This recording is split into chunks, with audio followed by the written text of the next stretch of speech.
Hey, salut tout le monde! Ouais, il y en a un qui riait un peu trop. Je la relancé. Hey, salut tout le monde, c'est Jeff. Steve! Danny! Et Niki! Et bienvenue sur la chaîne des Deux Pions. Aujourd'hui, on a décidé de partir une nouvelle série de vidéos fort intéressante qui nous tentait vraiment de faire, qui s'appelle, comme vous pouvez le lire à l'écran, la revue du mois.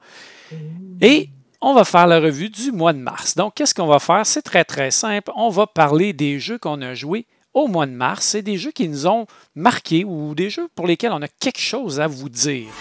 Cette vidéo est une présentation de La Revanche, la boutique officielle des Deux Pions.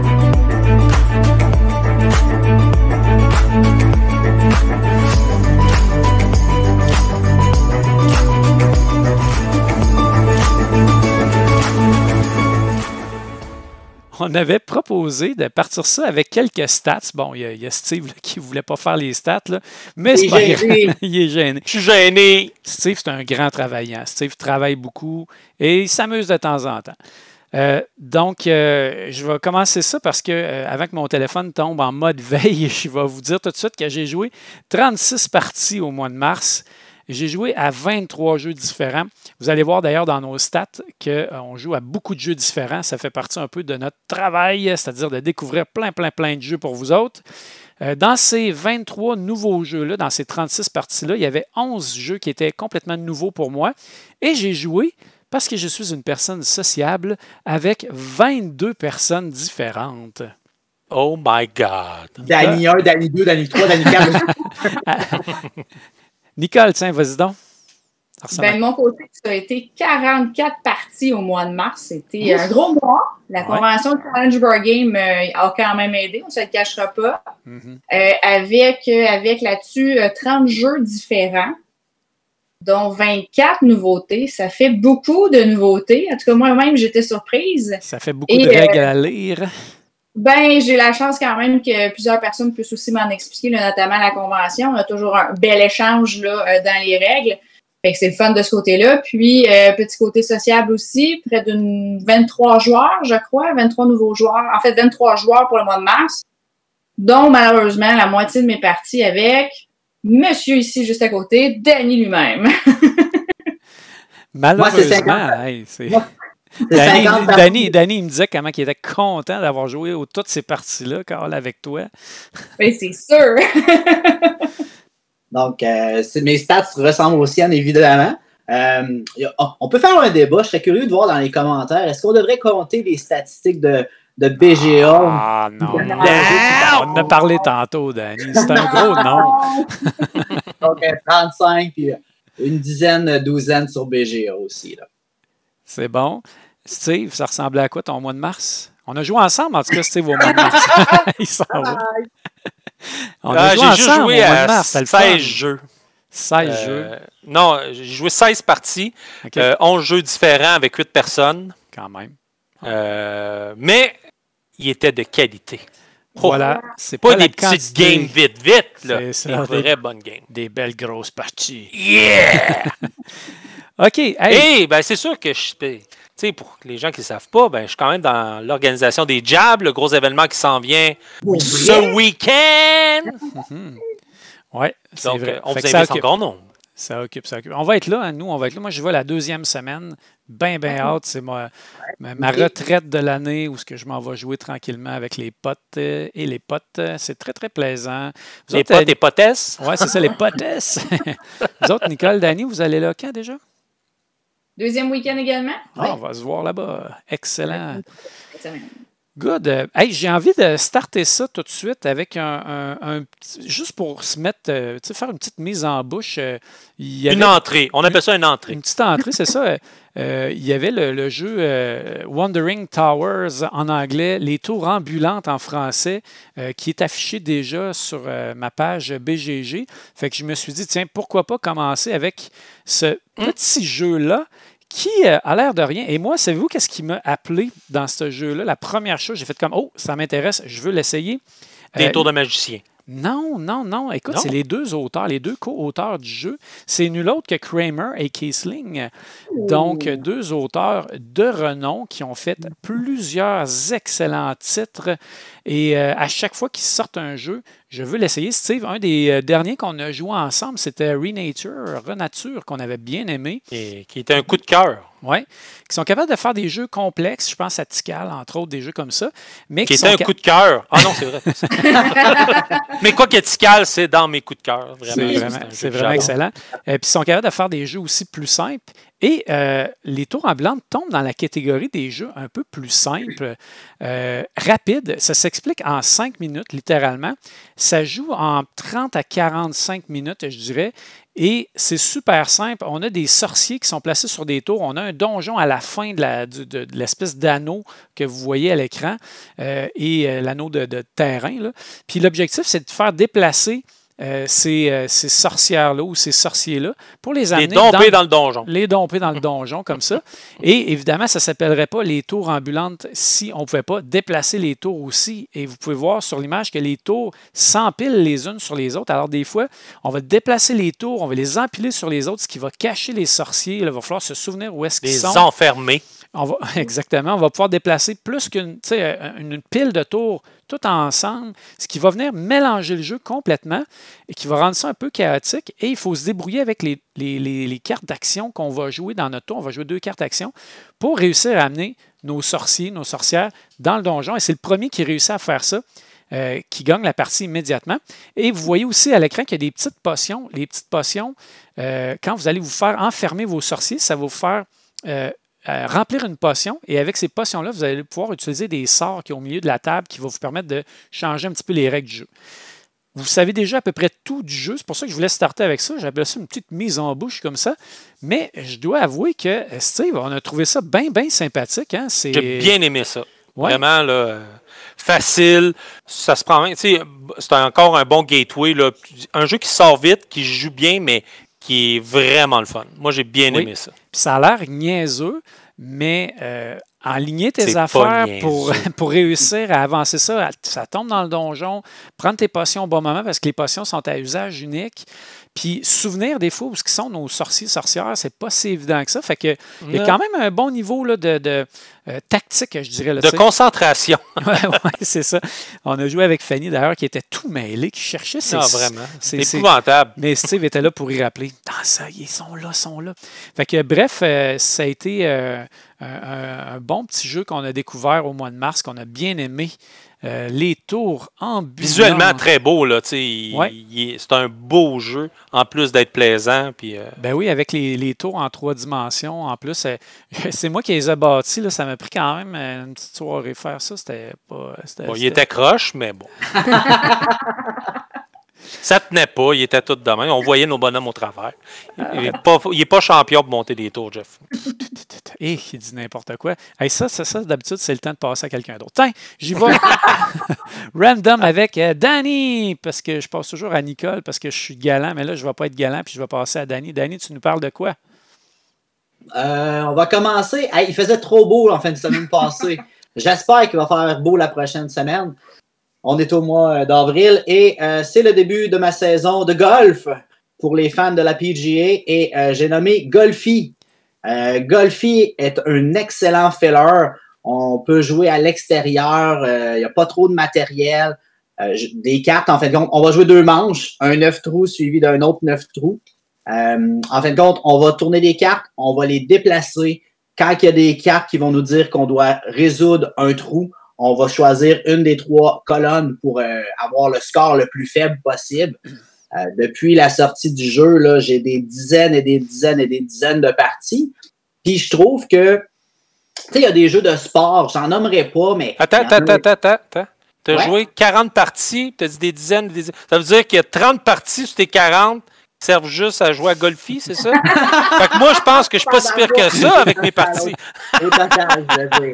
Pas pendant le mois. Je joue toujours à Golfi. Okay. Les bâtons sont shiny, ils brillent. Mais oui, je vais aller jouer au golf dans pas long. C'est un sport que j'adore. Et je nommerai pas de nom, mais tu sais, il y a des jeux de société avec une thématique de sport que tu ne sens pas vraiment le sport en soi. Tu sais, que tu sois un pilote de course puis que tu joues à un jeu axé sur une thématique de course, tu le sens pas. Il y en a d'autres que, oui, tu le sens vraiment gros. Je trouve que Golfi, même si c'est un petit failer, ça n'a pas besoin d'être un jeu super compliqué d'une heure et demie pour nous faire avoir un feeling de jouer une partie de golf. Puis c'est ça que j'aime de Golfi. Ça serait au tour de... Tiens, Nicole, allons-y avec toi, Nicole. De quel jeu veux-tu nous parler d'abord? À quoi as-tu joué au mois de mars? J'ai joué plusieurs jeux. Au mois de mars, on en a parlé tantôt. Un qui a retenu mon attention est Terraforming Mars Ares Expedition parce que j'ai eu la chance d'y jouer avec les nouvelles extensions. J'ai trouvé ça fort intéressant. D'abord, il y a une des extensions, et là, je m'excuse, je les mélangerai, donc je ne vais pas les nommer, comme ça, je ne me tromperai pas. Mais il y en a une des... Je peux les nommer pour toi, mais juste les noms, là. Discovery, Foundation, Discovery, oui. Puis Crisis, c'est ça? Oui, exactement. Je ne sais pas dans laquelle ajoute l'un ou l'autre matériel. Ah, oui, je comprends ce que tu veux dire. Okay. Ouais. On va les boîtes, on les a toutes mêlées. C'est ça. T'es mêlé, mais pas autant que je pensais. OK, c'est correct. Excuse-moi, Nicole, vas-y. Donc, il y a une des deux boîtes qui permet notamment de monter à 6 joueurs plutôt que 4 joueurs, là, comme on avait l'habitude avec le jeu de base. Et on a également des objectifs, dans le fond, à rencontrer en fin de partie.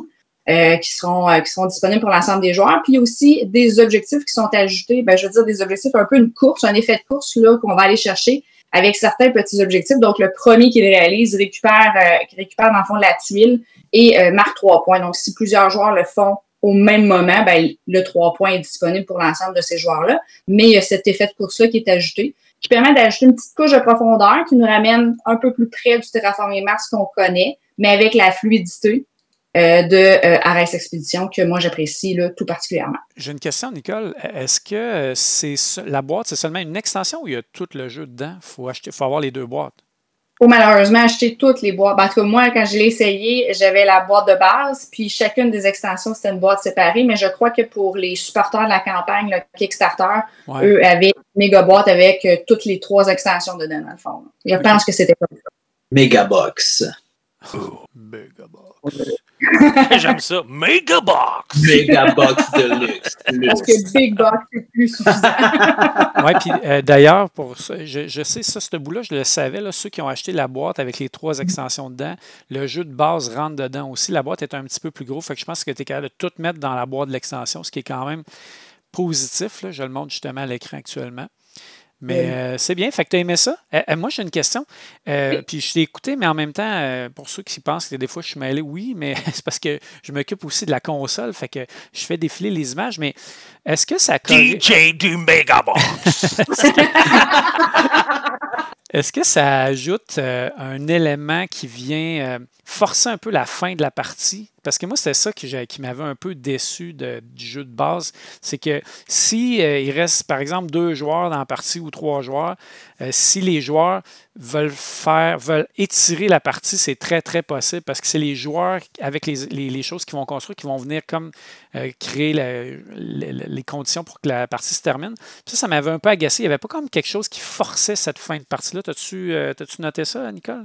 Non, en fait, l'une des 2 extensions amène un 4e marqueur. Donc, avant, on avait la température, l'oxygène et les tuiles océan qui permettaient là, de déclencher la fin de partie pour autant que les 3 conditions là, étaient terraformées. Là, on en a ajouté une 4e qui, je crois, c'est industrialisation. Je me souviens plus du terme en français.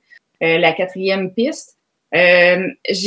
Écoute, moi, j'ai pas eu ce feeling-là dans les parties que j'ai jouées où on tentait de freiner là, la fin de partie. Je te dirais que l'élément de course du début avec les objectifs fait en sorte que ceux qui sont partis avec ces petits objectifs-là ont envie de garder leur petit edge, là, si on me permet l'expression. Puis les autres joueurs, à un moment donné, veux pas, tes cartes sont un peu dirigées. Là. Je veux dire, la température est rendue dans le rouge ou dans le jaune ou dans le blanc ou l'oxygénation, peu importe. Ça joue sur les conditions des cartes que tu peux jouer. Fait que moi, j'ai pas eu ce feeling-là. Ça m'a pas tant accroché. Là. Puis vers la fin d'une partie, quand tu sens que la partie arrive à un terme, tu peux prendre ton argent puis faire une standard action pour acheter des arbres pour faire de l'oxygénation. Il faut que quelqu'un la sélectionne. Ouais, c'est ça. Sélectionne cette action. C'est ça. Ça donne des points. OK. Merci, ça répond à ma question. Alors, Steve, on est rendu à toi. De quoi veux-tu nous parler? À quoi as-tu joué dans ton énorme mois de mars?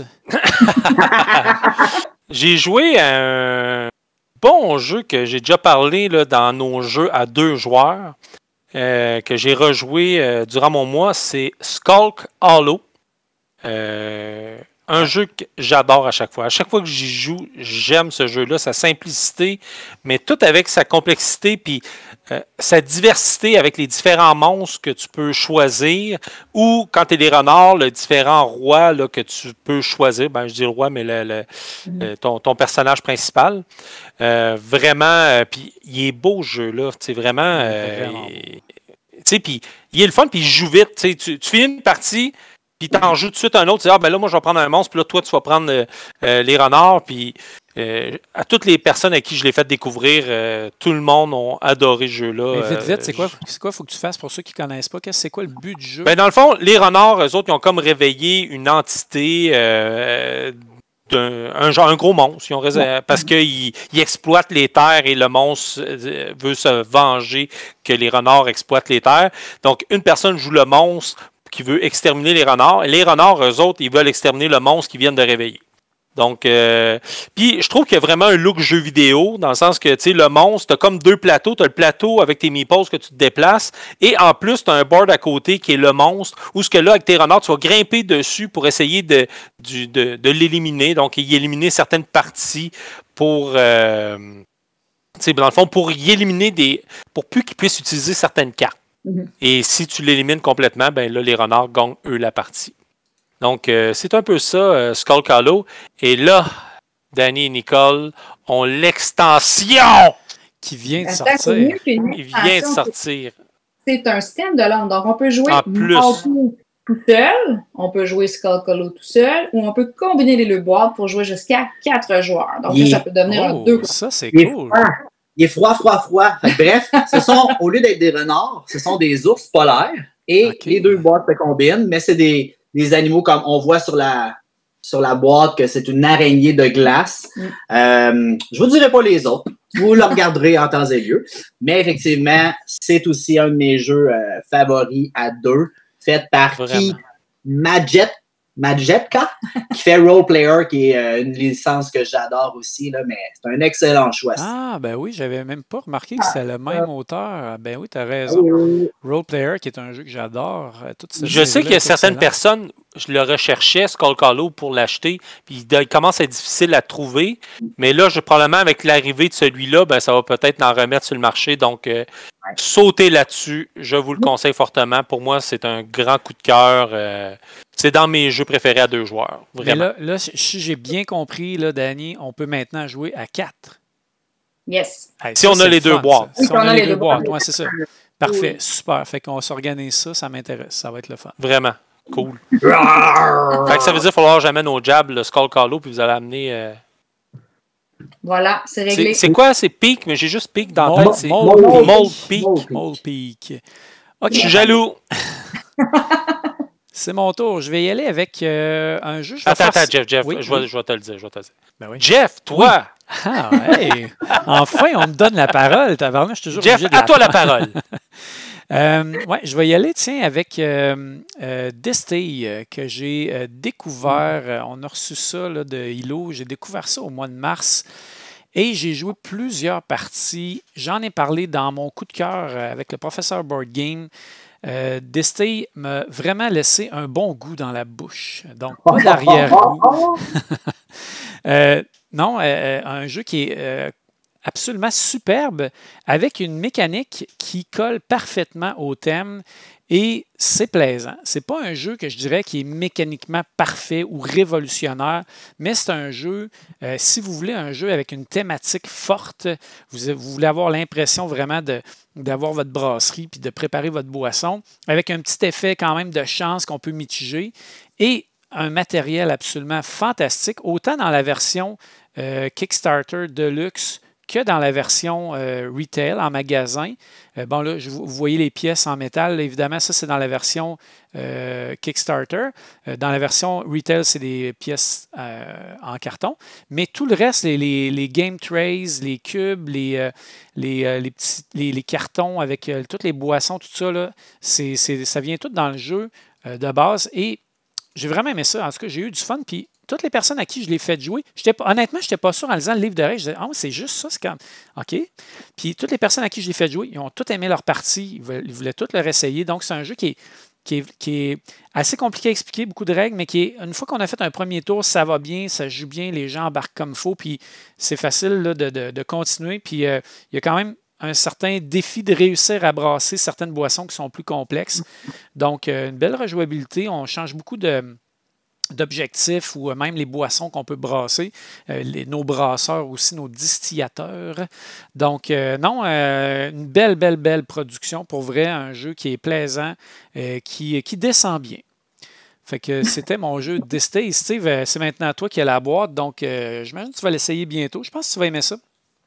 J'ai bien hâte de l'essayer. C'est une belle boîte, puis le matériel aussi a l'air vraiment bien. Fait que, bien hâte de l'essayer, effectivement, parce que non, je ne l'ai pas essayé encore. Ah, non. Ben moi, j'ai eu la chance de l'essayer à la convention, le Challenge Board Game. Ah, ben je suis curieux de savoir ce que tu as pensé, Nicole. Ben moi, je l'ai trouvé très bien aussi. Comme tu dis, là, j'ai pas eu besoin de lire les règles. On m'a expliqué tout ça sur place. Le premier tour est un petit pas plus difficile, mais je veux dire, le temps de s'adapter un peu à la mécanique du jeu. Par la suite, ça roule bien parce qu'il y a quand même 7 tours où, inévitablement, on refait les mêmes étapes. Donc, c'est assez facile là, de clencher à un moment donné dans la mécanique du jeu. Je te dirais que je te rejoins pas mal sur tous les points. Là, esthétiquement, c'est super beau. Les rangements, moi, c'est un de mes tocs. J'ai trouvé ça super fantastique. Même les cubes de bois, tu sais, des cubes de bois, ça peut être assez plate et assez dole. Il y a un petit fini nacré dedans. Là. Pour vrai, ils se sont donnés là, pour tout ce qui est matériel de la boîte.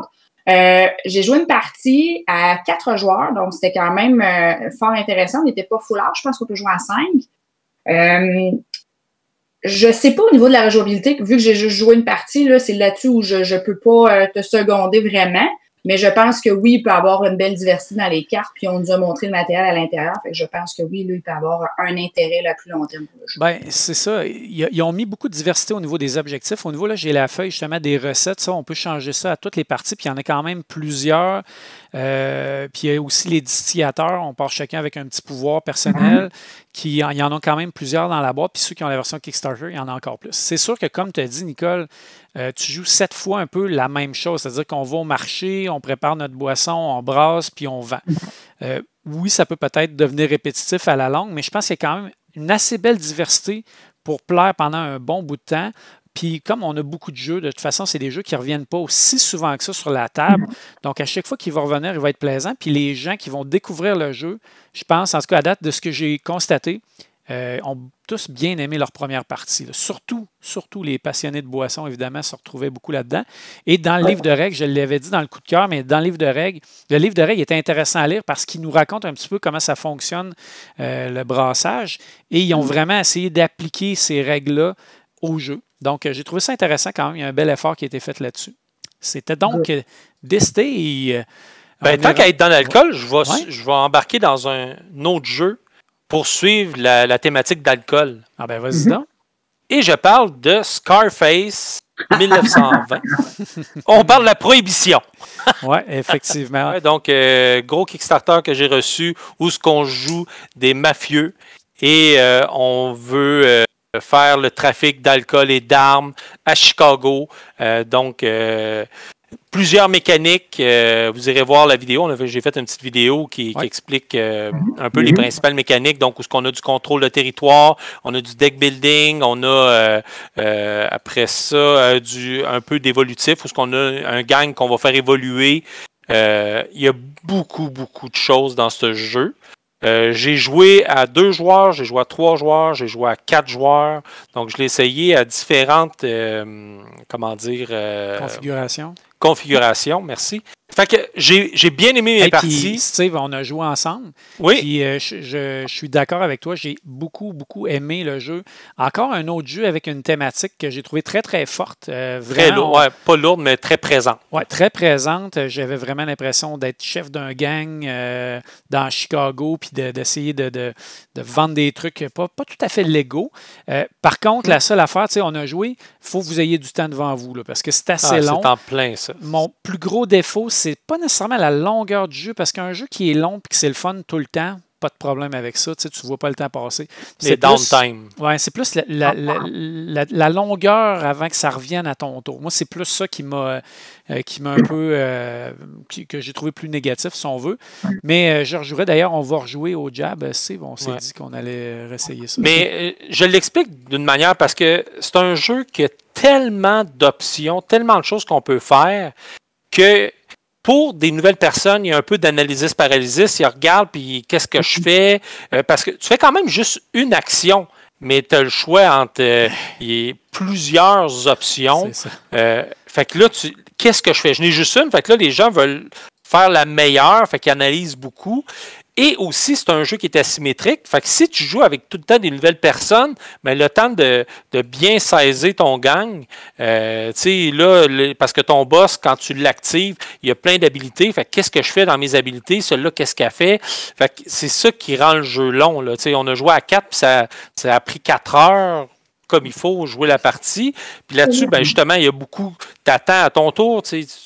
Tu regardes un peu ce que l'autre fait, mais ça n'a pas tant d'impact, à moins que la personne essaie de t'enlever un de tes territoires. Mais souvent, les gens, ils gèrent plus leur petite business. Mais ça, c'est le genre de choses, puis c'est un peu ce que je dis dans ma vidéo. Plus tu y joues, ben, quand tu prends plus possession de ton personnage, ben là, tu vas développer encore plus, tu vas peut-être être plus agressif.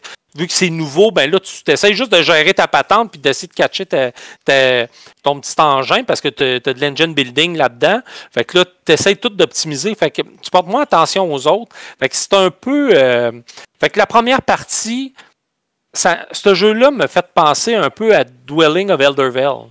Ma première partie, là, j'ai vraiment pas aimé ma game. Je savais pas trop. J'avais dit, je vais développer mes personnages, puis je ferai pas des dwellings, tu sais. Puis j'ai pas aimé ça, tu sais, parce qu'on m'avait pas averti ou peu importe, ou je connaissais pas le jeu encore. Puis là, je l'adore, c'est un de mes jeux préférés. Ben c'est la même chose pour Scarface. C'est le genre de jeu que plus tu vas y jouer, ben plus tu vas l'apprécier. Mais sauf qu'il faut que tu joues avec les mêmes personnes. Parce que si tu joues toujours avec des nouvelles, tu vas toujours vivre un peu le downtime, là, c'est sûr. Puis tu sais, c'est du contrôle de territoire, mais je pense que tu l'as essayé quand même à 2 joueurs, puis tu as trouvé ça quand même correct, malgré tout.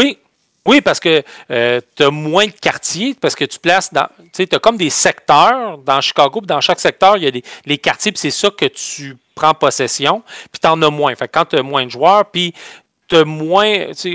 Moi, j'ai joué avec ma conjointe, puis on a plus géré. On était chacun de notre bord, puis on n'a quasiment pas traversé. On a commencé à aller un peu plus au centre en fin de partie.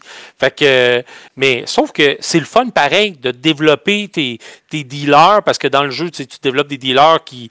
Tu as des producteurs d'alcool, des producteurs d'armes, puis là, tu essayes d'optimiser tes affaires parce que tu veux créer ça, parce qu'après, dans tes quartiers, tu les revends, puis c'est là que tu fais ton argent. Fait que tu fais tes engins pour créer tes ressources, puis après, tu vas les revendre pour faire ton cash, puis c'est avec ça que tu gagnes. Fait que, mais tu sais, même puis le côté artistique de ce jeu-là, là, c'est dans mes plus beaux jeux, côté dessin, là.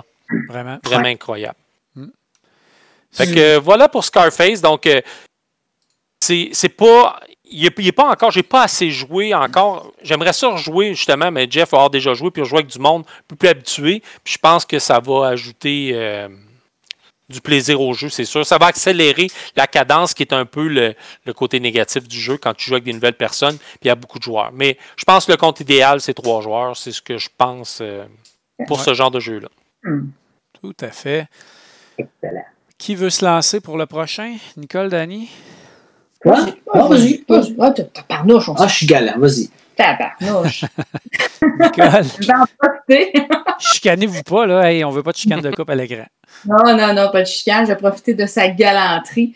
Un autre jeu que j'ai fort apprécié, moi, au mois de mars, j'en ai également parlé là, dans le coup de cœur qu'on a fait là, pour Professeur Board Games, c'est le jeu Revive. Ça a été, je dirais, ma découverte du mois de mars. Un jeu que j'ai pu essayer, jouer quelques parties. À la base, me disait rien. Je vais être très honnête, j'avais vu le couvercle de la boîte, le cover, l'espèce de fleur jaune de mérocale, ou je ne sais pas trop, là, je ne suis pas super calée là, en botanique. C'est une tulipe, c'est une tulipe, je suis sûr. Oui, je sais pas les mérocailles, mais en tout cas, c'est pas grave. Avec le fond un peu, bon, on dirait que ça dit rien. Pour être très honnête, ça donne pas tant une idée du jeu. Mais j'avoue qu'il est parlé qu'il y avait un gros buzz à SN, puis je me disais, ben go, c'est le moment de l'essayer. trouve quelqu'un pour me le faire découvrir. Puis ça a été vraiment un coup de cœur. Bon, on a un plateau, on a différentes plaquettes, on est dans le fond une petite tribu avec un pouvoir asymétrique. Bon, encore une fois, mais c'est pas un pouvoir asymétrique là, qui fait en sorte que ça prend quelques minutes ou voire une partie là, pour bien comprendre. Je veux dire, l'iconographie est bien faite, donc c'est facile de se positionner puis de dire, bon, OK, c'est ça mes pouvoirs. C'est assez simple à ce niveau-là. Et après ça, ben, il faut aller explorer. Dans le fond, la Terre est gelée depuis des milliers d'années, par exemple, et là, on ressort d'une espèce de grotte là, ou de trou. Et là, on veut aller explorer, redécouvrir la Terre et là, y bâtir des petits bâtiments et tout ça pour faire des points. Pour vrai, c'est bien fait, ça roule bien. J'ai trouvé que les mécaniques étaient super. Une mécanique de deck building, puisqu'on peut acquérir de nouvelles cartes. Il y a la mécanique aussi de lorsqu'on joue les cartes, on peut activer le bas de la carte selon où on la joue sur le plateau ou le haut de la carte. Possibilité même de la mettre sur leur côté. La combinaison des ressources, la combinaison des actions supplémentaires ou optionnelles là, qu'on peut débloquer en cours de partie. Pour vrai, moi, j'ai trouvé ça super bien fignolé. Bien hâte qu'il soit de nouveau disponible. Là. Il a été très attendu, très vendu. Je suis pas sûre qu'il a même atteint le Canada. Je pense que les gens qui ont eu des copies les ont eu SN. Actuellement, il est juste en version anglaise ou il est en français aussi? Si tu regardes sur les sites européens, on le voit en français et en anglais, mais il est en rupture de stock dans les deux langues. On prévoit un réassortiment ou un restockage en fin avril en Europe. Donc, on pourrait prétendre peut-être pour la Saint-Jean-Baptiste au Canada. Ah, mais oui, là, je vois que la version française, c'est Matago, effectivement, qui l'a. Oui, exactement, ça va être Matago. Normalement, nos amis de chez Hilo devraient avoir ça. Intéressant. Mais moi aussi, sais-tu, on en a parlé l'autre fois, je pense qu'on parlait de Golem ensemble, puis on a dit, ouais, la pochette ne dit rien. Puis honnêtement, Revive, la pochette ne me disait rien. Puis la première fois que j'avais regardé les images, je trouvais aussi, ça me donnait l'impression d'un jeu quasiment abstrait, parce qu'il y a un des deux plateaux qui est comme un peu plus, je sais pas, on dirait qu'il est plus comme abstrait. Puis finalement, je vois qu'il y a deux plateaux. Ça me fait penser aussi, quand je regarde ça vite, là, ça me fait penser justement à Endless Winter que j'ai ici avec les 2-3 plateaux, où tu te promènes un peu partout, là, puis tu as toutes sortes d'affaires que tu peux faire. Y a-tu un lien à faire ou non? Non, visuellement, je suis d'accord avec toi que le plateau central, le plateau où on va aller explorer, construire et tout ça, l'iconographie ou la police d'écriture ou un peu de tout ça me fait également penser à Endless Winter. Mais au niveau des mécaniques, j'ai pas joué à Endless Winter, donc c'est plutôt Danny qui a joué, mais il y a pas, c'est assez différent. Oui. On est vraiment là ici dans le choix d'action avec des cartes, on développe des choses, on utilise nos ressources pour construire ou pour explorer ou pour etc. On est vraiment plus dans une mécanique, on n'est pas dans le placement d'ouvriers en fait, c'est ça.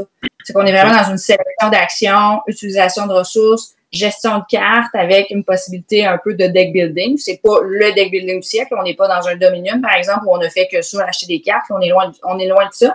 Mais oui, au niveau du visuel, je comprends là, le petit clin d'œil ou en tout cas le parallèle que tu fais avec Endless Winter. Puis oui, plateau joueur, bon Dieu, qui a l'air abstrait, même que ça m'avait un peu découragé au début. J'avais un peu peur. Puis finalement, non. Une fois que tu expliques le jeu, puis tu expliques à quoi sert chacune des pistes, puis tout ce que ça peut débloquer, ça devient beaucoup plus clair et fluide.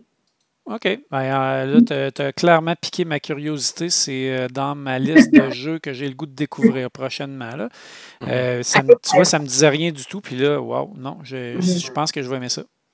La mécanique est excellente. Puis, tu sais, il y a des jeux que le côté artistique est plus fort que la mécanique. Puis, tantôt, on parlait de Skull Hollow qui est magnifique, qui est super beau. La mécanique est bonne aussi. Des fois, tu peux prendre un jeu qui est magnifique. Tu fais comme ouf, la mécanique, mais le jeu qu'elle vient de mentionner, la mécanique est vraiment, vraiment bonne. Ça tourne bien, c'est fluide. Ouais. C'est le fun, ça. Ah, mais super. Cool. Good. Danny, je pense que ça serait rendu à toi.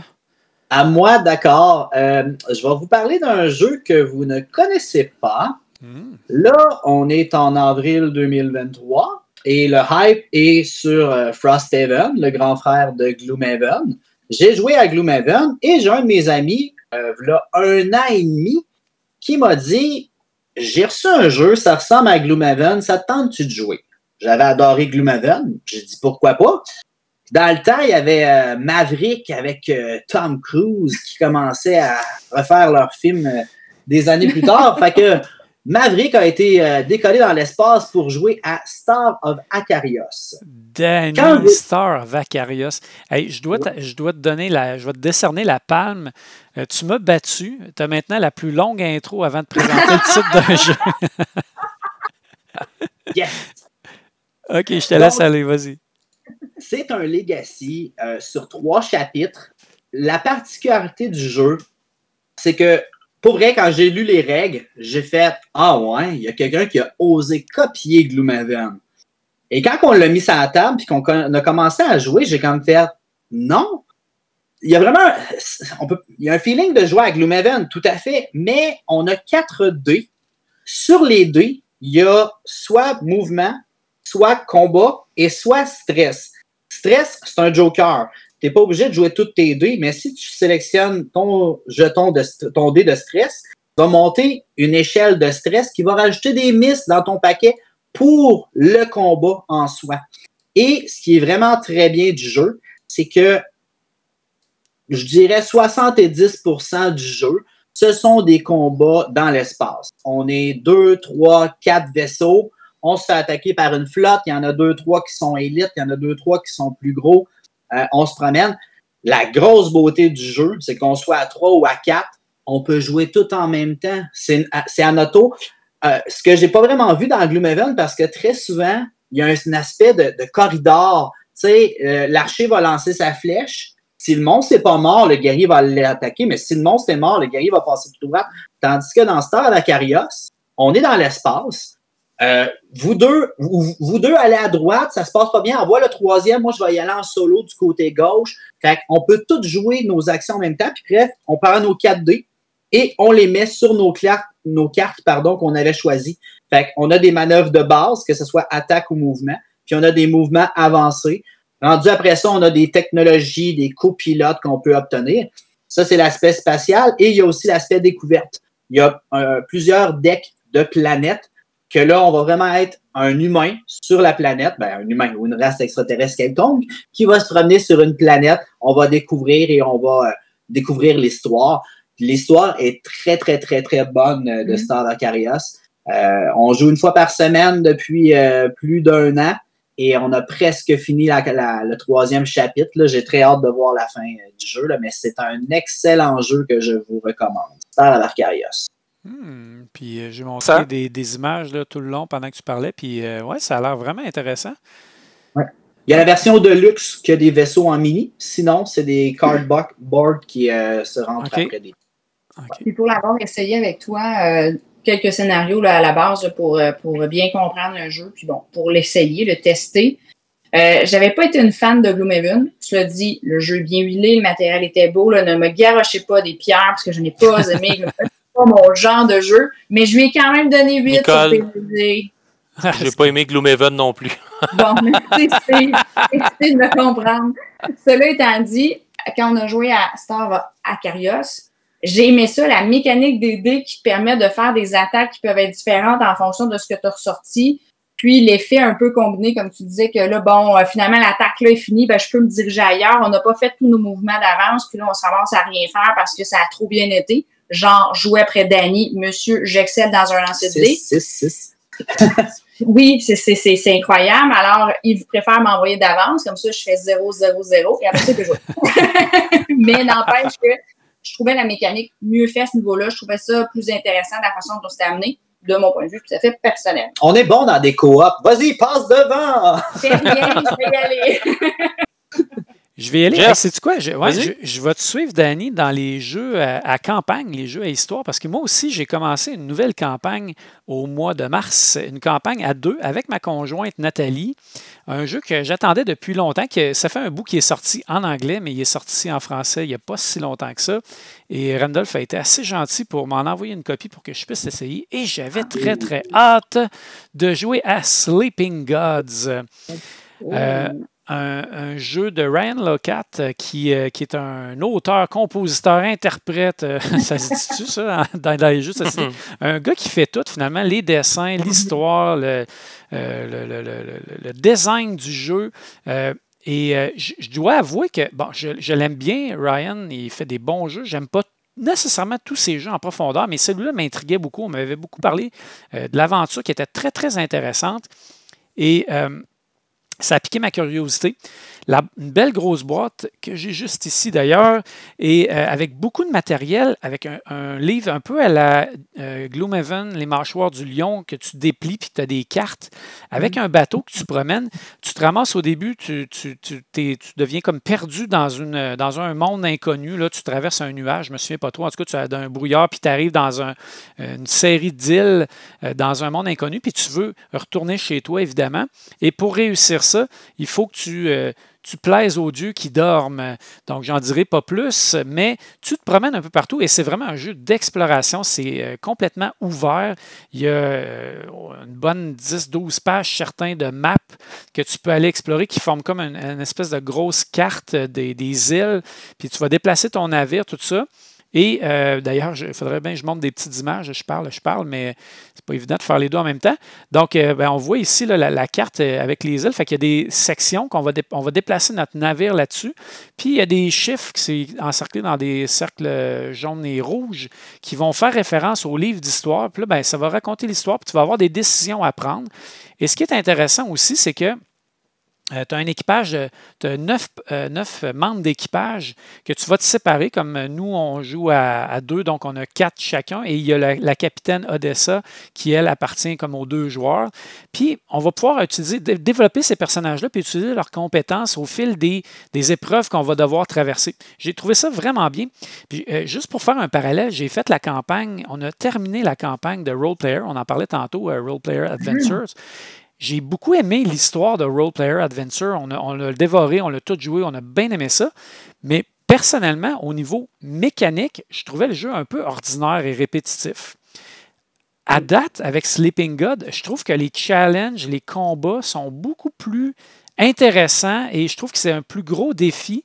Puis il y a plus un challenge de gamer en plus de l'histoire qui est intéressante. Donc, à date, là, on aime beaucoup ça, puis on a hâte de continuer. Il y a un élément de pause d'ouvrier où tu vas choisir un peu tes actions. Après ça, tu vas explorer, tu vas aller lire, tu vas faire des choix, un peu comme un livre dont vous êtes le héros. Et le matériel est superbe, très bien illustré, puis il y a du stock. Là. Il y a l'air d'avoir du stock à lire. Le livre est gros, tout ça. Donc, non, à date, là, je trippe bien gros. J'ai hâte de continuer l'aventure. Donc, c'est notre petit jeu là, à moi et ma blonde, là, quand on a le goût de se faire une petite partie, là, on joue à ça. Je sais que Sleeping God a une super bonne cote. Je n'ai pas entendu bien de mauvaises critiques de ce jeu-là à date. Oui, vraiment. Puis, il y a l'extension aussi qui vient avec ça qui s'appelle... je vais-tu le voir tout de suite? Tide of Runes, c'est-tu celui-là? Je ne suis pas sûr. Je pense que ça doit être lui. Ce que ça fait, puis c'est intéressant parce que la map que je disais, tu tournes les pages, puis ça forme comme une grande carte, mais il y a des zones que tu ne peux pas aller, puis l'extension te permet de débloquer ces zones-là. Fait que comme la map devient encore plus grande. Fait que non, il y a vraiment beaucoup, beaucoup de matériel. Et là, on n'est pas mort encore, mais le jeu est très tough. On a réussi notre premier combat là, comme... par la peau des fesses, là, on a réussi à vaincre les monstres, sont durs à battre, mais j'ai cru comprendre que c'était pas impossible qu'on meure souvent et qu'on doive recommencer l'aventure. Fait que je pense qu'il y a vraiment un bon défi dans l'histoire là, en plus. Là. Fait que non, à date, là, vraiment bien. Fait que c'était Sleeping Gods. C'est à ton tour de piquer ma curiosité. Ouais. Je suis pas toujours une fan des jeux coop, on en a maintes et maintes fois parlé. Mais Role Player Adventure avait été un grand succès et avait occupé nos soirées de pandémie. Non, effectivement, l'histoire était bien ficelée, tout ça. Au niveau de la mécanique, bon, oui, c'était intéressant de pouvoir jouer avec les dés, tout ça, mais peut-être qu'à un moment donné, c'était un peu plus redondant. À la fin, on était peut-être plus. C'était plus sur le pilote automatique. Mais hâte de t'entendre en reparler plus tard là, quand vous aurez avancé la campagne. C'est certain, puis je compte là, probablement faire une vidéo explicative un petit peu plus en détail des règles que je viens d'expliquer rapidement. Là. Fait que, bien hâte d'essayer ça. Ouais, on y va avec toi, Steve. Ton prochain jeu, ce serait quoi? Prochain jeu, on va aller dans de la grosse thématique. J'ai parlé de Star Wars Bordure extérieure. Oh yeah! Je n'avais beaucoup entendu parler. J'avais hâte de l'essayer et j'ai un de mes amis, Bob, qui est débarqué chez nous et qui l'a amené. Et j'ai dit, bon, on l'essaye. Fait qu'il m'a fait découvrir ce bon jeu.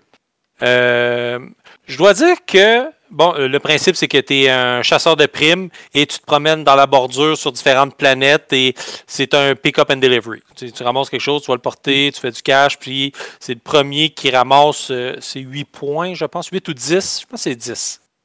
Mais c'est ça. Je ne me rappelle pas exactement, mais il me semble que c'est ça. Fait que aussitôt que tu as ton nombre, le premier qui l'atteint, la partie est finie et il gagne la partie. Ça a l'air d'être 10, vite de même. 10? Ok, parfait. Et il y a quand même des choses bien intéressantes. Vraiment, tu vas te chercher des membres d'équipage, tu upgrades ton vaisseau.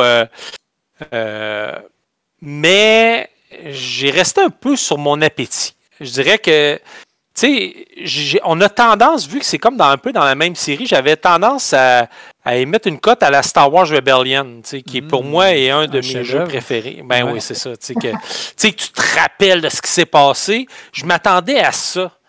Puis c'est plus, bon, ben ok, je prends cette carte-là, je l'équipe, je m'en vais là.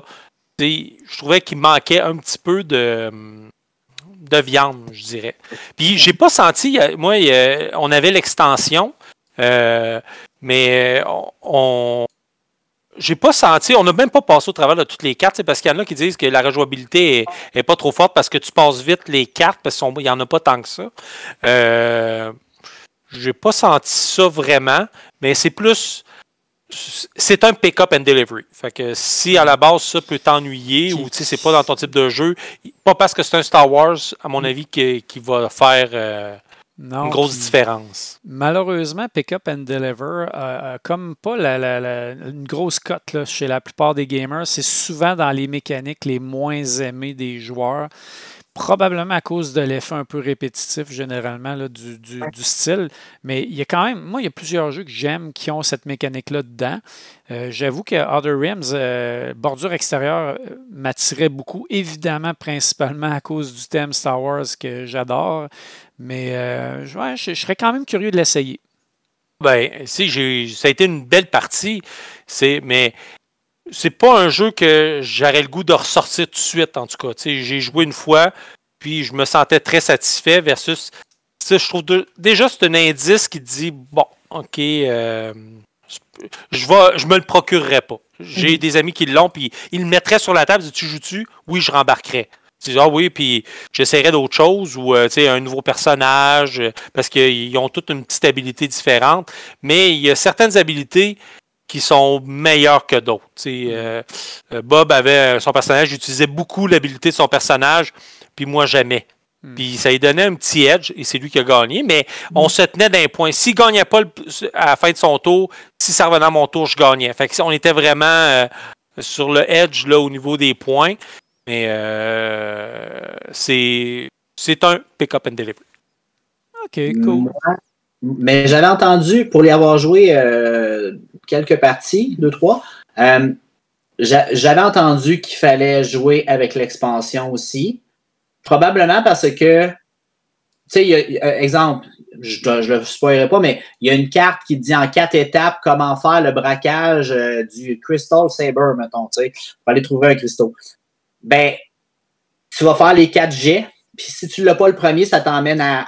Mettons, tu as une échelle qui dit A ou B, tu t'en vas à B. Après ça, C ou D, tu t'en vas à D. Mais tu sais qu'à la fin de D, ça va te donner ça. Puis à Maïs, si tu as besoin d'argent, ben crime, je vais volontairement aller vers D, quitte à échouer mon jet pour aller chercher l'argent si je n'ai pas les points de fame là, qui appellent. Okay. J'avais entendu que c'était bien d'avoir l'expansion pour rajouter des cartes pour oublier ces cartes-là qui en avaient trop peu. Puis l'autre chose, les événements sont rentrés sur une carte de jeu de standard, en fin de compte. Moi, je l'ai trouvé, je vais être honnête, usagé.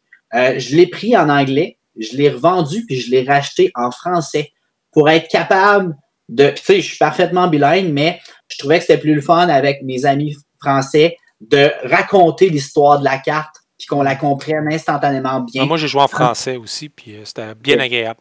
Ouais, c'est ce que je conseille aussi de mon côté. Intéressant. En tout cas, j'ai quand même encore le goût d'y jouer. Ouais. Fait que c'est bon signe. Mais c'est sûr que les thèmes Star Wars m'attirent toujours. Là. Malheureusement, mais c'est toujours... Ouais. Tu sais, ben, je pense que c'est une bonne affaire que tu m'aies entendu parce que moi, j'avais des grosses attentes. Voilà. Des Le maudites danger. attentes. Ouais. Ça, là. On n'en veut plus. Ouais, Non. tu sais, mettons de l'avoir découvert. Tu sais, sans attente, probablement que j'aurais été. Probablement j'aurais aimé encore plus le jeu. Mais là, tu sais, connaissant Rebellion, tout ça, fait que toi, avec le commentaire, ça va peut-être baisser ta barre. Tu vas dire, non, c'était pas si pire que ça. Ah oui. Puis c'est probablement ça qui va arriver. Je vais dire, Puis le nom. il est dans le fond. Puis le nom de la Tu licence. avais raison. Le nom de la licence aussi, tu sais, je te dirais que ça s'appelle La Guerre d'Akarios. Tu ferais comme, je vais jouer à un nouveau jeu, j'ai aucune idée c'est quoi la guerre. Tu comprends, tantôt on parlait d'Akarios, mais là tu fais, c'est Star Wars. Ça va être Boba Fett, ça va être Han Solo. Ouais, c'est Puis ça. même dans le matériel, ça me fait penser à Star Wars Rebellion un peu. Là. Tu vois Ben c'est les mêmes. C'est ça. Fait que c'est sûr que quand tu pars avec Star Wars Rebellion, qui est vraiment un excellent jeu, puis là, tu dis OK, on est dans la même veine. Wow, j'ai vraiment hâte. Mais là, en plus, je vais être un smuggler, je vais être Han Solo. Ben oui, c'est ça, c'était hot. Un Boba Fett, un Han Solo. Exact. Mais bon, je comprends. Je comprends. Les attentes, c'est très, très, très dangereux. On le voit souvent sur les différents forums de jeux. Là, ceux qui ont des grosses attentes. Puis ouais. Mais tu sais, moi, je dis tout le temps au monde, tu sais, les gens, ouais, c'est malade, ça a l'air fou. Tu sais, mais mettons, Earth, là, ces temps-ci, le hype est incroyable. Mais je rappelle aux gens, humblement, n'oubliez pas que c'est juste un jeu. Peu importe c'est quoi le hype, là, ça reste un jeu. Là, vous allez jouer puis vous allez avoir du fun si vous abordez le jeu avec du fun, avec du bon monde, une bonne game, une bonne soirée, puis what, mais ça reste un jeu, c'est pas... Puis un jeu ne fera jamais l'unanimité. En plus. On a juste à parler de Gloomhaven, tu vois. Sur 4, on est 2 qui l'aiment pas, puis il est dans le top dans BGG. C'est un jeu qui est apprécié par la majorité. Puis c'est correct, comme on a toujours dit, il y a des jeux pour chaque personne. L'important, c'est d'être capable d'exprimer la raison, de le savoir. Là, je l'aime pas parce que c'est pas bon. Ben, ça veut dire quoi, ça? Ou c'est le meilleur jeu de tous les temps. OK, tu peux-tu m'expliquer pourquoi? C'est ça. Fait que, ouais. Mais on débat sur les jeux, puis c'est parfait comme ça. Ouais. Yes. Mais Gloomhaven, c'est le meilleur jeu. C'est correct. Mais vas-y donc. À moi? C'est enchaîné. OK. Vu que je fais des excellentes intros que Jeff disait, vous vous souvenez de la série Le Seigneur des Anneaux? Lord of the Rings? Non, pas en tout. C'est quoi ça? Et l'épisode The Battle of Helm's Deep, la bataille, la montagne avec les nains qui sont là pour défendre leur or, puis là, les Uruk-hai arrivent avec les ogres. Quoi? C'est pas des le nains. groupe de Helm, c'est pas... Là, tu te trompes. Ouais, tu te trompes. Là, tu as mélangé 2-3 films. Là. Ouais, c'est ça.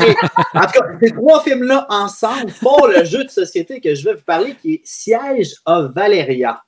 Valeria a fait beaucoup de jeux. Et oui, mais il y a un piège là-dedans. Ah non. Oui, il y a tout un piège. C'est que Valeria a sorti 3 jeux sur Kickstarter en même temps. Le Trône de Valeria, Dice Kingdom of Valeria et Siege of Valeria. Trône est un jeu de levée, un petit filler. Dice est un roll and write. Et Siege, c'est Valeria. J'ai pitché mon argent puis je l'attendais. Mais Siege of Valeria est un jeu solo. Ah ouais? Oui. Oui, je viens de voir ça. Un joueur. Vraiment pas un joueur solo. Et savez-vous quoi? J'ai influencé des personnes autour de moi à le prendre. Et je leur ai jamais dit que c'était un jeu solo. Ils l'ont reçu. Ça, c'est chiant, ça! En fait, dépenser pour un jeu solo. J'ai jamais vu de jeu solo de ma vie. Puis pour vrai, là, on l'aime tout. Fait que j'ai pas le choix d'en parler. Tu m'intrigues, go. Ouais, OK. En fin de compte, vous avez une forteresse à défendre avec des champions. Il peut y avoir des champions sur les 5 colonnes. Là, je vais parler un peu Excel. Rangée, colonne. Il y a 5 colonnes. Dans chacune des colonnes, il y a un engin de siège. Ça peut être un trébuchet, une arbalète, en tout cas, des grosses machines qui vont se rendre jusqu'à la forteresse. Et aussitôt qu'une de vos 5 tours a 4 flammes, vous avez perdu la partie. Mais entre-temps, j'ai parlé de colonnes avec les 5 engins de siège. À travers les rangées, vous allez avoir une panoplie de créatures. Des gargouilles, des gobelins, des balrogs. Toutes les créatures pas possibles. À votre tour, vous allez lancer des dés. Des dés rouges qui sont des dés de combat et des dés bleus qui sont des dés de magie. Les dés bleus doivent être combinés avec les dés rouges pour faire des dégâts. Et vous lancez les dés. Vous les appliquez sur les unités. Vous devez toujours attaquer l'unité la plus basse dans une colonne la plus proche de la forteresse pour après ça avancer. Mais la twist, c'est que quand vous tuez une unité, admettons un gobelin, le plus faible du jeu, ben vous prenez le gobelin dans votre main de carte et vous obtenez les unités que vous tuez dans vos mains. Et ça met, j'ai besoin d'un 7 sur un dé de valeur de 1 à 6 pour tuer la prochaine unité. Ben, je peux dire, je vais prendre mon gobelin qui rajoute plus 1 à mon dé rouge. Fait que maintenant, il est à 6, il est monté à 7 de valeur. Donc, on joue des cartes qu'on applique. Je peux prendre mon dé, le flipper de 1 vers le 6. Fait qu'on joue des cartes comme ça. Et le but du jeu, c'est de se défendre contre toutes les enzymes de piège. Les enzymes de piège qui vont faire mal. Ça fait mal à le dire. Ouais. Les enzymes. Il y a un bouton sur le bout de la langue. Donc, les enzymes de piège. Les enzymes. Mais je vous le conseille fortement. Puis, je ne suis pas un joueur solo. Je veux jouer avec des gens puis tout. Mais, tu sais, puis le niveau de difficulté est parfait. Puis, ils ont mis un petit boîte en plus qui est un mode campagne. Fait que rendu là, on peut rajouter le premier boss, le deuxième boss. Je vais commencer à le faire. Là. Mes amis ont commencé à le faire. Là. Mais pour Une partie vrai, là, sur combien de temps? Ben, les premières sont plus faciles. Là, quand on rajoute des mécaniques de boss qui peuvent le modifier entre 20 à 40 minutes environ, dépendant de toi-même. Dépendant de toi-même. Puis, ça peut paraître bizarre, mais même pour un jeu solo, puis tu sais, j'ai joué à beaucoup de jeux, c'est quand même, je crois, 6 ou 7 étapes. Tu sais, la 7e, c'est on refresh, on remplit les engins de siège, on descend les colonnes, on replace le board. Après ça, on réactive nos pouvoirs, on détape nos cartes, on prend les dés, on les relance. C'est quand même plusieurs étapes sur une carte qui est de recto verso qu'on doit tourner. Puis même au début, j'aurais aimé ça avoir 2 cartes là, pour faire comme étape 1, 2, 3, 4, 5, 6, 7. Là, la petite carte fait là la tournée. Mais à force d'avoir... une carte du deuxième joueur, c'est tout? Ah non, c'est vrai, c'est solo. Mais après une partie, là, ça devient super fluide. Puis let's go, on continue. Mais c'est très, très, très bon. Siège à Valeria. Mais tous les jeux de Valeria, là, c'est rare que... Je suis d'accord. J'adore moi aussi. J'adore cette série-là. Il faut quand même se laisser un petit peu de place sur la table. Là. Quand Denis s'est installé, j'étais en train de monter le Folded Space pour Tapestry et toutes les extensions. Puis, à un moment donné, j'avais plus de place. J'ai dit, tasse-toi, c'est la grande bataille qui commence! Ça fait quand même une bonne dimension. C'est pour un petit jeu de petites cartes, on ne s'attend pas à ça. Là. Il prend de la place. Mais quand même un peu, ouais. Il prend de la place, ouais. Parlant de place, c'est drôle parce qu'on a parlé au moins de 3 jeux aujourd'hui. Là. Lui, tu dis qu'il prend de la place, mais Scarface, c'était des affaires, ça prend une méchante table. C'est épouvantable, ça. Puis je dirais Sleeping Gods aussi, j'ai été surpris. Il y a du stock à sortir là-dedans. Là. Prévoyez-vous une belle grande table. Ça serait-tu rendu autour... sais-tu quoi? J'ai envie d'en faire un touti juste avant, Nicole. Un touti. Vas-y, faisais une petite. Puis je pense, Nicole, d'ailleurs, tu as joué, fait qu'on va pouvoir en parler ensemble. Il me semble que tu m'as dit que tu avais joué, mais j'ai peut-être rêvé à ça. Est-ce que vous connaissez Kites? Oui, les cerfs-volants. Les cerfs-volants. Il faut en parler, puis Steve, tu as joué aussi. Danny, tu as dû avoir joué aussi probablement. Oui, OK. Fait que donc, on a tous joué, fait qu'on va en parler ensemble. Yes. C'est un petit jeu que j'ai découvert au Lac à l'épaule ludique, le jeu où on ramène des jeux de SN et on essaie ça avant tout le monde. Et j'ai sorti ça comme un jeu de fin de soirée. Je me suis dit, bon, fin de soirée, on est fatigué, on joue à des jeux niaiseux un peu faciles. Celui-là semble rentrer dans la catégorie, c'est-à-dire qu'il faut faire voler des cerfs-volants et on a des sabliers qui représentent les cerfs-volants et chaque sablier ne doit jamais se vider. Donc, on va avoir des cartes dans nos mains avec des couleurs sur les cartes et quand on va jouer une carte chacun notre tour, à tour de rôle, en tournant comme ça, on va tourner le sablier avec la couleur correspondante. Fait que là, il y a une grosse question de timing. Tous les sabliers ne sont pas faits égaux dans la vie. Donc, il y a des sabliers qui coulent très lentement, d'autres qui coulent très vite. Et là, on tourne et chacun notre tour, on doit jouer une carte, tourner un sablier et il n'y a jamais un sablier qui doit se vider. C'est juste ça le jeu. Ça a l'air niaiseux, là, mais tabarnouche! Méchant défi, puis c'est vraiment le fun. Un bon défi de collaboration, de communication. Il y a un sablier, là, on ne le voit pas sur la photo ici, je vais essayer d'en trouver une. Il y a un sablier blanc aussi qui se tourne avec une carte On doit le voir ici. Ouais. Qui se tourne avec une carte qui n'est pas une carte couleur double parce qu'il y a des cartes qui font tourner 2 sabliers. Comme ici, on voit là, rouge et orange. Donc, on tournerait les 2 sabliers rouge et orange. Mais quand on a une carte avec une seule couleur, on peut aussi tourner le sablier blanc qui, il ne faut pas perdre de vue. Et on peut aussi rajouter des cartes avec des difficultés, les cordes sans mêle ou les tempêtes, des choses comme ça qui vont venir foutre le bordel là-dedans. Ouais. Pour vrai, là, on a joué, Steve, quand je l'ai amené chez vous, on a joué 4 games en ligne, une après l'autre. Ça se joue en 10 minutes à peu près. Là. Ah ouais, vraiment. On a joué avec des grands, des petits, puis on a eu du fun au bout. Gros défi. Tu communiques. Là. J'allais dire, tu te cries après, là, mais non, on communique. J'ai pas de rouge, j'ai pas de rouge, t'as-tu un rouge? Ça ressemble un peu à ça, là. Ça, ouais.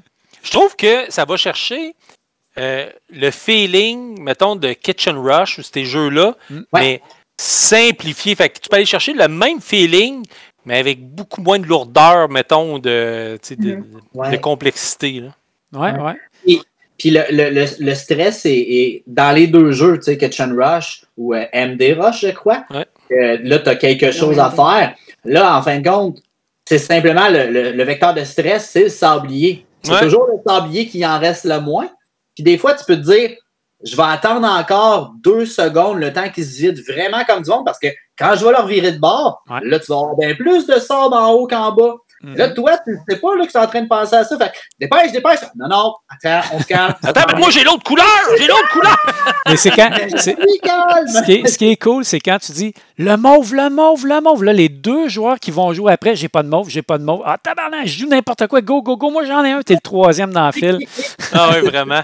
Fait que non. C'est un plaisir. Oui, un petit jeu super simple, mais vraiment bien fait, efficace. Qui fait la job. C'est coop, mais tu sais, il y a un feeling de party. Puis tu sais, gagne ou perd. T'en avais pas, puis on recommence tout de suite. Il reste 5 grains dessus, il est encore bon. Nous autres, c'est arrivé. Il l'a tourné, il en restait encore un hockey, on l'a tourné. Oui, on a eu bien du fun. Pour un petit jeu bien simple comme ça, avec des petites parties de 10 minutes, là, ça se transporte bien, ça s'explique bien, puis tout le monde embarque dans le game là, instantané. Je t'ai piqué ta place, Nicole, c'est à ton tour. Vas-y, go. C'est pas grave, c'était fort plaisant de parler de kites. Mon prochain jeu fait partie des 4 fields que j'ai reçus en début d'année 2023. Donc, on a déjà fait des publications là, sur les 3 premiers, le 4e s'en vient. Mais aujourd'hui, je voulais parler justement du 3e qui est New York City, qui est la réédition de Rialto. Et là, je vais le mentionner tout de suite parce que j'avais un blanc de mémoire. On m'a rappelé à l'ordre. Et Rialto se jouait jusqu'à 5 joueurs et New York City se joue maintenant jusqu'à 4 joueurs. Donc, ils ont retiré un joueur. Je ne sais pas pourquoi, pour être honnête. C'est rare, hein? D'habitude, c'est l'inverse. Ouais. Puis le pire, c'est que quand on m'a dit ça, ça ne jouait pas jusqu'à 5. Il me semble que non. Il me semble que Feld, c'est 4 joueurs d'entrée de jeu. Du Feld, je n'ai pas de Feld dans ma collection classé de l'autre côté dans les 5 joueurs. Oui, ils sont classés par nombre de joueurs à mes jeux. Bon. Ceci étant dit, c'était pas le point. et en ordre alphabétique après le nombre de joueurs. Ça non plus, c'était pas le point. Non, mais c'est un bon système. Tu m'as contaminé, là, Nicole, d'ailleurs. Oui. Danny, il m'a critiqué quand il est venu chez nous, puis j'ai rechangé ça, au moins pour les grandes catégories, là, 1 à 4, 1 à 5, puis 6 et plus, là, mettons. Fait que, moi, je mettre ça en ordre de couleur. Ouais, non, j'ai un ami qui fait ça. C'est vraiment malade, ça. Ben, c'est beau, mais pour te retrouver, c'est moins efficace. Bref, revenons à New York. Ben oui, revenons à New York, oui. Donc, New York City, qui est un jeu où on va aller chercher de la majorité. Donc, on a parlé de Scarface tantôt, qui avait de la majorité. On retrouve ça, on est encore à New York, mais on n'a pas nécessairement de prohibition là, ici. On est dans un autre thème. On a vraiment de la construction de gratte-ciel à faire. Donc, on veut obtenir une certaine majorité. Ben, pas une certaine, on veut obtenir une majorité dans les différents districts de New York. Et la mécanique qui est un peu sous-jacente et qui est très importante dans le jeu est une mécanique d'enchères. Et là, voyez-vous que j'ai les enchères tranquillement. Je vais comme vous mettre... Pas marqué, hein? On va commencer enchères. Parce qu'en réalité, tout le monde va pouvoir miser sur les cartes qu'ils récupèrent. Dans le fond, les cartes qu'on récupère, ce sont les cartes des différentes actions qui sont disponibles là, dans le jeu. Et à pour chacune des actions, on va faire une enchère. C'est-à-dire que tout le monde va avoir une seule chance de décider combien de cartes il veut jouer. Là, je vous épargne le fin détail de la mécanique. Mais ultimement, tout le monde va le faire. Le but de gagner l'enchère est d'avoir un bonus. Un peu dans un principe de lead and follow. C'est-à-dire que si c'est moi qui enclenche l'action, j'ai un petit bonbon, puis les autres peuvent la faire quand même. On a ce phénomène-là, mais sous forme d'enchère pour savoir qui va la gagner. Donc, au lieu que ça soit à tour de rôle quelqu'un qui nomme une action, les actions seront toujours dans le même ordre. Et là, c'est vraiment l'enchère qui va suivre pour déterminer qui aura le bonus, puis qui veut embarquer là, à faire l'action. Ça détonne de ce que fait nous offre d'habitude. Ouais. On parlait de l'autre livre, la Marrakech, salade de pointe, ça t'avait un peu comme laissé sous ton appétit. Je pense que c'était un peu moins salade de pointe. Là, on est ailleurs avec New York. Puis malheureusement, il passe souvent sur le radar, puis pourtant, c'est un très, très bon jeu de ferme. Moi, je l'ai adoré. J'adore les jeux de majorité. Tu sais, El Grande, là, c'est un des classiques. Puis on le sent un petit peu, ouais, Shogun. Puis les 7 étapes, tu peux, c'est ça, tu gères une main de cartes. Tu as les 7 types d'enchères dans tes cartes. Les 7? Les 7. Moi, je pensais qu'elle allait embarquer les 7 nains là-dedans. Là, j'étais là, qu'est-ce qui se passe? Là, tu peux en rajouter une autre qui est un joker et tu peux prendre 2 cartes pour. Non, tu peux prendre 2 cartes pour faire n'importe quelle couleur. Fait que quand on fait une enchère, si elle dit je passais à 2, Steve met ça à 3. Ben, j'ai juste 3 cartes, mais regarde, c'est pas grave. Je vais prendre ces 2-là qui me servent pas. Tu sais, je vais en enlever 2 d'un autre enchère plus loin. Je vais les mettre, puis je vais monter à plus 1 pour le cas de faire. Non, mais t'es pas obligé de monter. C'est ça qui est magnifique. Oui. C'est que si, mettons, moi, je pars avec 3 cartes pour la première action, qui est l'action d'avancer notre jeton presse. Donc, jeton presse qui sert notamment à déterminer, à départager les égalités. Quelqu'un pourrait participer à l'enchère, mais en mettre moins que moi. Donc, il la gagnera pas. Mais il va pouvoir faire l'action. Il va la faire. Donc, c'est pour ça que je disais enchère lentement, parce qu'on n'est pas dans un bid habituel où on doit nécessairement jouer plus fort que l'autre. Ça permet de faire différentes actions parce que ça va vite, là. C'est 5 tours de jeu, puis on peut pas aller construire nos gratte-ciels où on veut. C'est le maire qui visite les différents districts et c'est là où on peut construire. Ouais, c'est ça. Il faut suivre le maire. Puis, parallèlement, ben là, il y a des petites options là, au niveau d'une certaine action qui nous permet là, de relier certains districts, là, entre guillemets. Là. C'est l'idée générale là, du thème. Puis à ce moment-là, ça nous permet d'aller mettre un gratte-ciel dans une autre zone. Donc là, des fois, ça peut nous permettre là, d'aller rechercher une majorité peut-être déjà perdue et d'augmenter la valeur des districts. Ça, il y a une super belle rejouabilité. Ouais. Les jetons sont aléatoires, donc jamais, si on tire toujours la même chose peut-être, mais on tire les jetons valeur au hasard, puis même chose pour les jetons bonus qu'on va tirer au hasard aussi. Fait que... Et l'argent nous permet d'acquérir des personnages. Et à chaque tour, excusez l'anglicisme, un upkeep, donc une phase d'entretien. Une phase d'entretien. À chaque phase qui s'applique le personnage, on peut payer son montant, souvent simplement $1. C'est ça, pour faire un pouvoir. Puis, c'est des personnages des belles années. Tu sais, Marilyn Monroe, Woody Allen, Charlie Chaplin. Fait qu'on a vraiment... King Kong. Oui, des beaux clins d'œil. King Kong. King Kong, non, malheureusement, ça arrive quand même. Oui. Empire State Building, non? Oui, c'est ça. Ouais, mais bref, on ramasse de l'argent, on a des personnages, on récolte les bâtiments, on les sort de la boîte pour les mettre dans notre stockage, puis après ça, on les construit sur le plateau. Et la durée, quand même, tu sais, ça, c'est 5 phases. Fait que entre 50 minutes à 1h30, là, si on est là. D'après moi, 1h30 à 4 joueurs, ça pourrait être durée, ça. Oui, disons que le temps d'expliquer les règles. Ouais. Tu sais, le premier tour peut être un peu plus chaotique, parce que justement, le temps que tu te positionnes un peu mieux par rapport à tes actions qui sont possibles, puis à un moment donné, faire ta gestion de main, parce que tu ne pourras pas tout faire. Là. Même si j'avais une carte de chaque couleur, probablement je ne pourrais pas. Je ferais des choix différents à un moment donné, puis je ne les ferais pas toutes. Mais non, il offre des beaux choix stratégiques, une belle profondeur.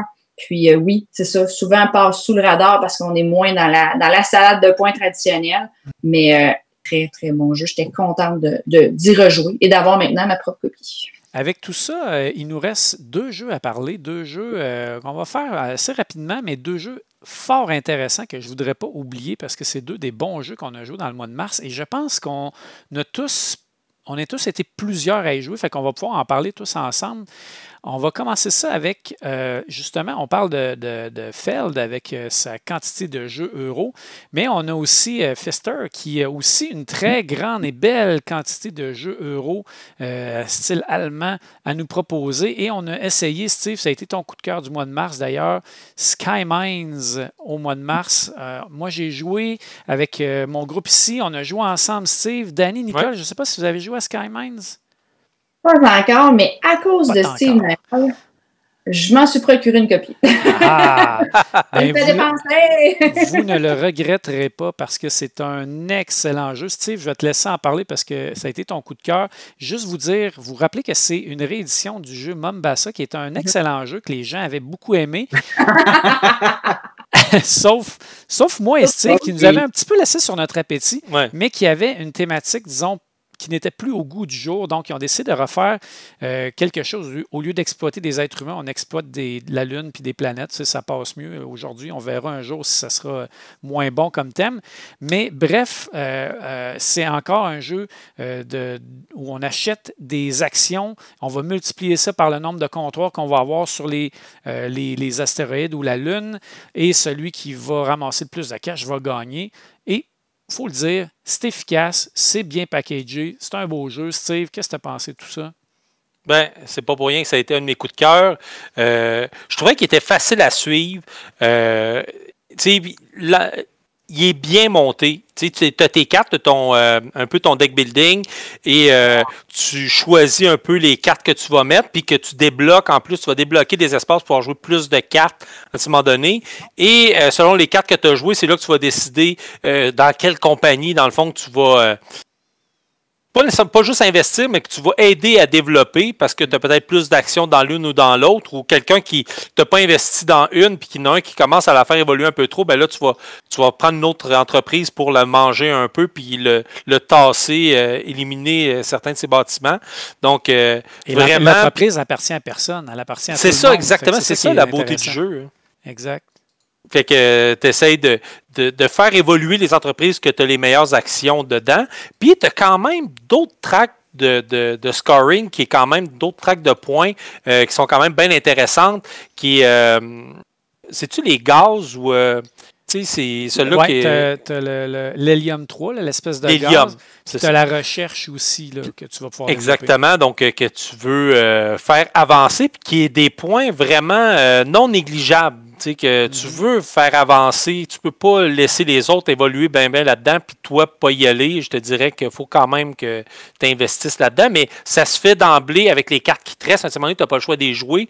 Puis là, tant qu'à les jouer, tu vas aller débloquer d'autres choses sur le jeu pour t'augmenter ton multiplicateur, si on veut, parce que c'est des ingénieurs qui te permettent d'augmenter l'hélium. Et c'est l'hélium, hein, c'est ça? Oui, hélium 3, oui. C'est ça, l'hélium 3. Fait que là, tu peux aller en chercher un autre pour avoir un multiplicateur plus intéressant. Fait que tout ça, puis je suis pas quelqu'un très très fort dans tous ces genres de mécaniques-là, mais je trouvais que le jeu était bien fait pour bien suivre, puis tu te laisses pas... à un moment donné, tu sais plus où tu es rendu, ou non, dans un coup d'œil, tu sais qu'il y en a un qui a beaucoup de points parce qu'il y a beaucoup d'actions, puis il y a beaucoup de bâtiments développés dans l'entreprise, donc je trouve que... Ouais. Puis le jeu offre beaucoup de rejouabilité parce que déjà en partant, le plateau est réversible. Donc là, on voit ici le côté Lune, mais tu as le côté astéroïde qui amène des éléments nouveaux en termes de stratégie. Toutes les tracks des entreprises dans lesquelles on va investir et qu'on va mettre des comptoirs, il y en a plusieurs versions de chacune de ces tracks-là, fait que ce ne sera pas pareil à chaque fois. Les tuiles de recherche, il y en a énormément. Il y a un petit effet de deck building aussi, puis de défausse qui est vraiment intéressante, où tu vas défausser dans des défausses distinctes, puis à chaque tour, tu vas récupérer une seule de tes défausses. Il y a plusieurs cartes différentes à acheter. Il y a beaucoup de matériel, beaucoup de petits modules dedans. Vraiment un bon jeu, encore une fois. Bon achat, Nicole. Tu as bien fait de le ramasser. Très bon achat. 100% d'accord avec ça. Steve, si je te lance une balle courbe, je me souviens d'avoir joué à Mombasa, moi aussi, puis j'ai de la misère à définir ce que j'ai pas vraiment aimé de Mombasa. Peut-être que c'est la thématique a déjà parti avec une strike en dessous. Ils ont-tu... Parce que c'est ça, des jeux d'espace, j'adore les jeux d'espace. Fait que là, tu me dis, c'est la même mécanique qu'on a remis dans un jeu d'espace, mais ils ont changé C'est le même feeling Ouais. comme on fait ça, mais ils ont rajouté des choses. Ben, la recherche, excuse-moi Steve, je vais répondre Non, encore, vas-y. mais tu sais, entre autres, la recherche, je trouvais que dans Mombasa, c'était comme des bibliothèques, puis tu allais chercher des livres, puis c'était comme un peu à gauche, c'était un petit peu moins bien intégré, j'ai trouvé.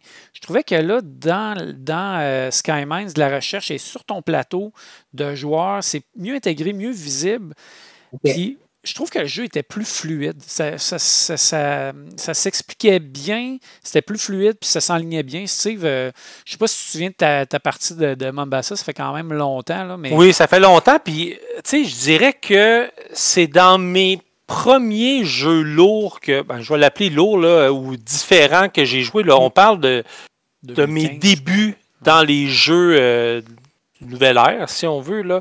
Fait que peut-être mon manque d'expérience dans ce genre de jeu a peut-être joué en sa défaveur. Là.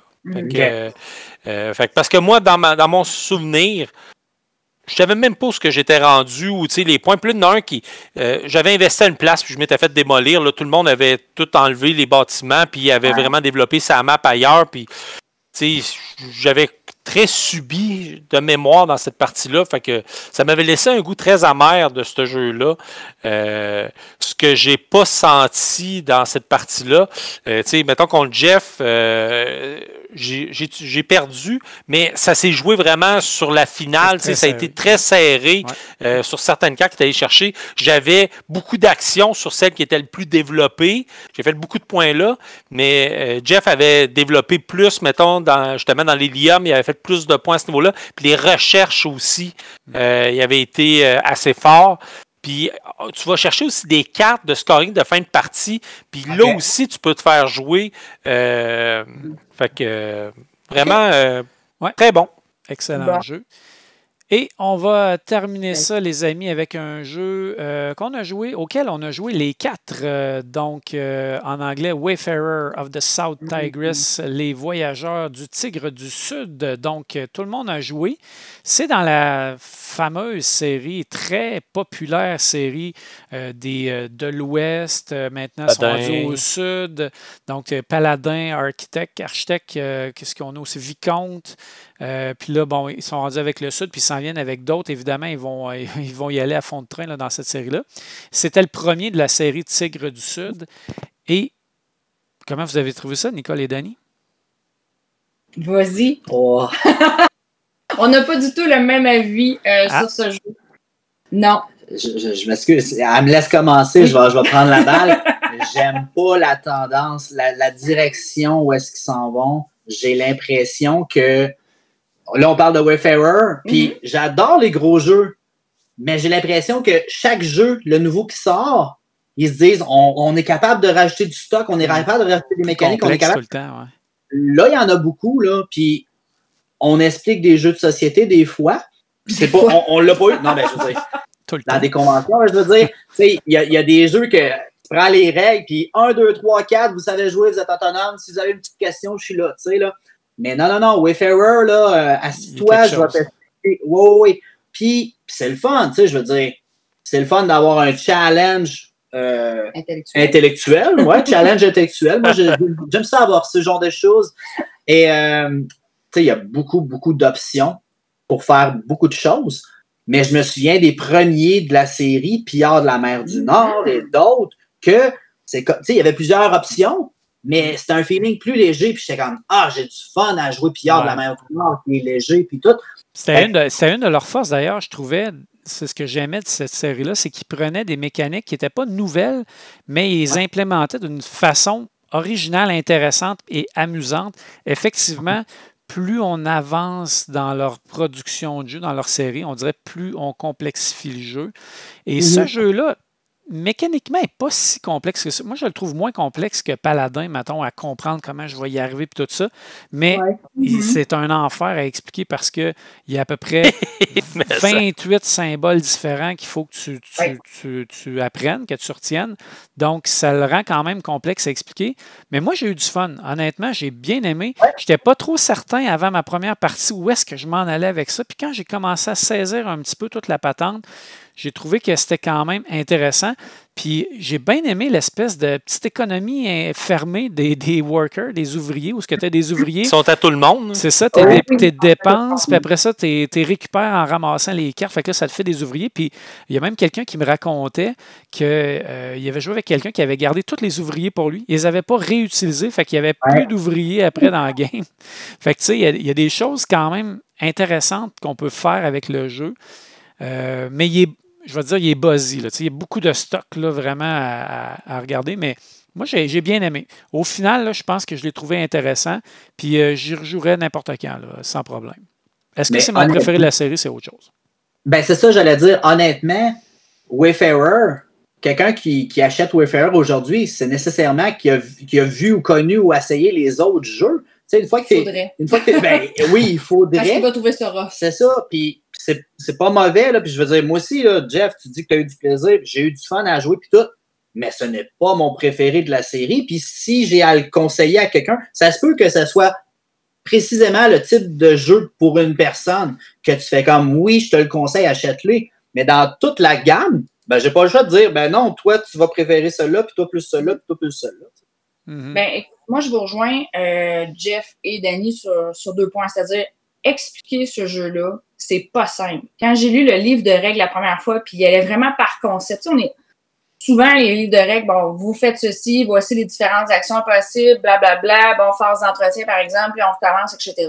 Très clair, avec une iconographie, par exemple, à la fin. Là, concept, puis concept, puis concept. Et là, je me disais, on s'en sortira jamais.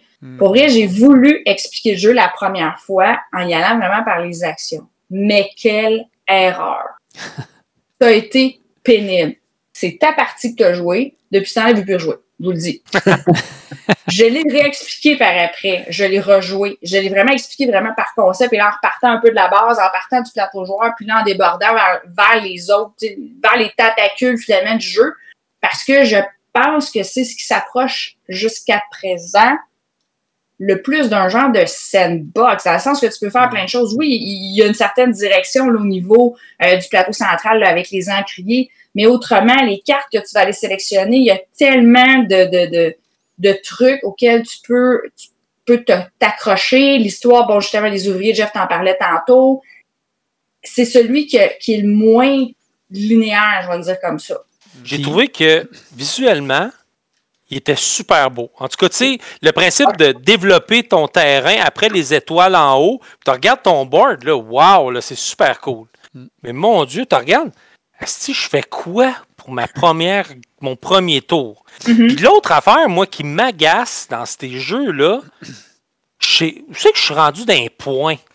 Tu sais, t'es là, tu sais, on ne sait pas trop qui mène, combien tu as de points. Là, tu sais, j'ai joué une game contre Jeff, puis j'avais aucune idée où ce qui était rendu, puis où ce que j'étais rendu, puis il me regarde, je ne sais pas non plus, mais fais quelque chose. Ben oui, moi. On fait des actions sans trop. Ouais, ça a l'air cool, je vais faire ça. Je suis pas d'accord, Steve. Là, franchement, 1€, c'est ça le principe. C'est que tu ne sais pas trop où tu es rendu, puis tu essaies de faire de ton mieux tout le long de la game, tu essaies d'avoir du fun. Non, ça, c'est le principe. Mais c'est ça. Mais moi, j'ai de la misère avec ces jeux-là. Tu sais, que tu te cherches un peu, puis là, tu dis, bon.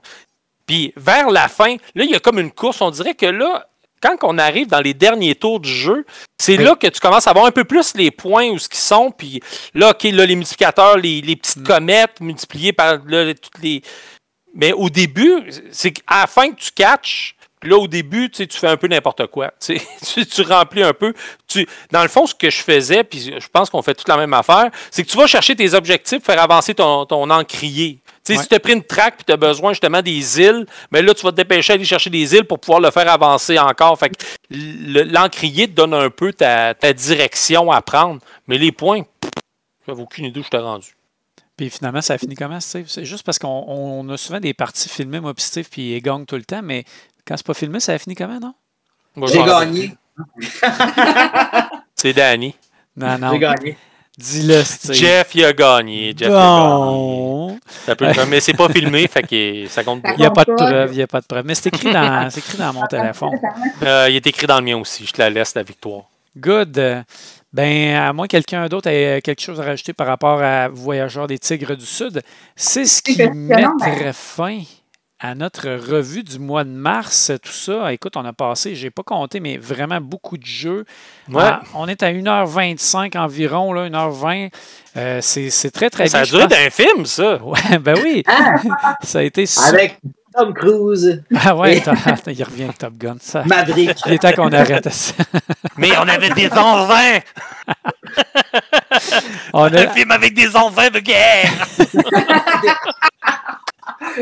Des 11 ans! Des engins! En tout cas, on espère que postillonne. vous avez eu autant de fun que nous autres à faire cette vidéo-là, autant de fun à l'écouter. Ça a été bien, bien plaisant. On va essayer de reprendre ça, de refaire notre revue du mois à tous les mois. Quand on va être capable, on va vous parler des jeux qu'on a joués. Donc, si vous avez aimé la vidéo, faites-nous des petits pouces en l'air parce que c'est le fun, les petits pouces en l'air.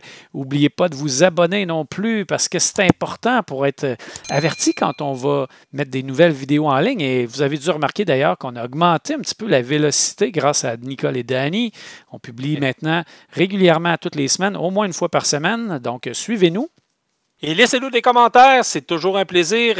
Laissez-nous des commentaires sur les jeux qu'on vous a parlé durant notre revue du mois.